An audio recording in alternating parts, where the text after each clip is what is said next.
देखिए एग्ज़ाम में क्वेश्चन आ सकता है कि when two thin lenses of focal length f1 and f2 are kept in contact.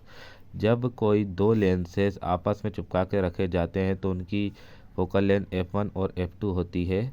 अगर हम उनको कंबाइन कर दें तो आपको ये ड्राइव करना है कि उसकी पहले वाले की फोकल लेंथ और दूसरे वाले की फोकल लेंथ जो है टोटल फोकल लेंथ के बराबर होती है।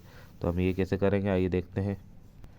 ये देखिए, ये ऑब्जेक्ट है, ऑब्जेक्ट से एक रे पास हुई, रिफ्लेक्ट होके ये फोकस पे मिल गई, यहाँ पे इसका इमेज बन गया।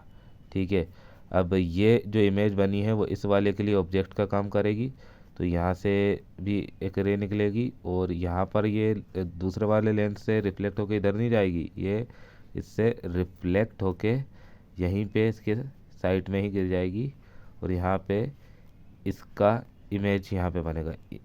इसकी जो इमेज है इस वाले लेंस के लिए ऑब्जेक्ट का काम कर रही है, इसलिए ये वाले ऑब्जेक्ट की इमेज जो है वो आई बनी है।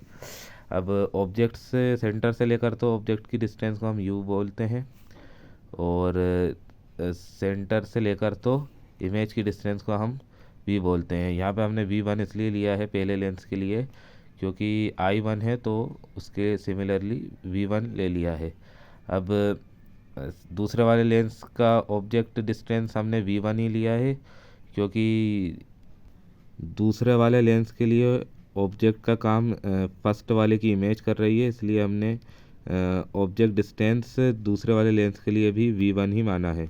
ठीक है, और इमेज डिस्टेंस सेकंड वाले लेंस के लिए हमने v मानी है। इमेज डिस्टेंस होगी इसके लिए ये गया सेकंड वाला लेंस और ये i, यहाँ तक की जो दूरी है उसको हमने v माना है। तो ये कैसे प्रूव होगा, ये होगा लेंस फॉर्मूले से। लेंस फार्मूला हमें ये प्रूव करना है कि 1/f1 यानी पहले लेंस की फोकल लेंथ तो दूसरे लेंस की फोकल लेंथ को प्लस कर दें तो वो टोटल फोकल लेंथ के बराबर आ जाता है, हमें ये प्रूव करना है। तो लेंस फार्मूला क्या है, 1/f is equal to 1/v minus 1/u। तो पहले लेंस के लिए, फॉर फर्स्ट लेंस के लिए ये क्या हो जाएगा 1/f1, पहले लेंस के लिए तो 1/f1 is equal to 1/v1। देखो हमने पहले वाले के लिए v1 माना है ना इमेज डिस्टेंस को, इसलिए हमने v1 लिया और ऑब्जेक्ट डिस्टेंस तो u ही है। ऑब्जेक्ट से लेकर तो सेंटर की दूरी को u से डिनोट करते हैं, तो u ही है। ये हो गया फर्स्ट वाले के लिए। अब सेकंड लेंस के लिए जो है 1/f2 फोकल लेंथ है और हमने v माना था उसे सेंटर से लेकर तो इमेज तक की डिस्टेंस को।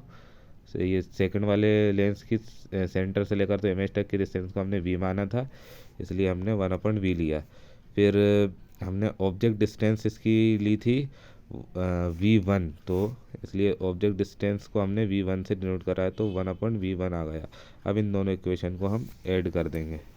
तो ऐड करने के लिए f1 वाली टर्म्स को अलग कर लेंगे, ये गलत है, ये इस पर ध्यान ना दें। f1 और f2 वाली टर्म्स को अलग कर लेंगे और ये vu वाली टर्म्स को अलग कर लेंगे। ठीक है, तो ये हमने क्या करा, ये और ये प्लस में लिख लिए, ये मतलब ये पूरा और ये पूरा ये प्लस में लिख लिए हैं। ठीक है, तो पहले लेंस के लिए 1/v1 माइनस 1/u था, पहले लेंस ये रहा, इसके लिए ये था, प्लस कर रहा हमें ऐड कर रहा है, और दूसरे लेंस के लिए 1/v माइनस 1/u था। अब जो सेम दिख रहा है हम उनको काट देंगे।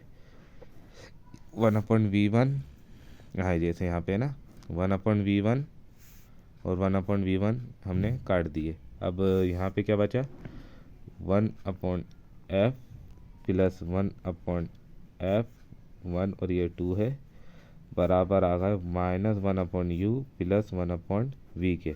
अब ये वैल्यू बराबर होती है 1/f के, हम सब लोग जानते हैं 1/f बराबर होती है, ये वाली जो वैल्यू है ये इसके बराबर होती है। तो हम इसको इससे सब्सटीट्यूट कर देंगे, इसको इससे सब्सटीट्यूट कर देंगे। ठीक है, तो ये हो जाएगी 1/f1 प्लस 1/f2 बराबर 1/f। ये आ जाएगा हमारा रिलेशन। Thank you.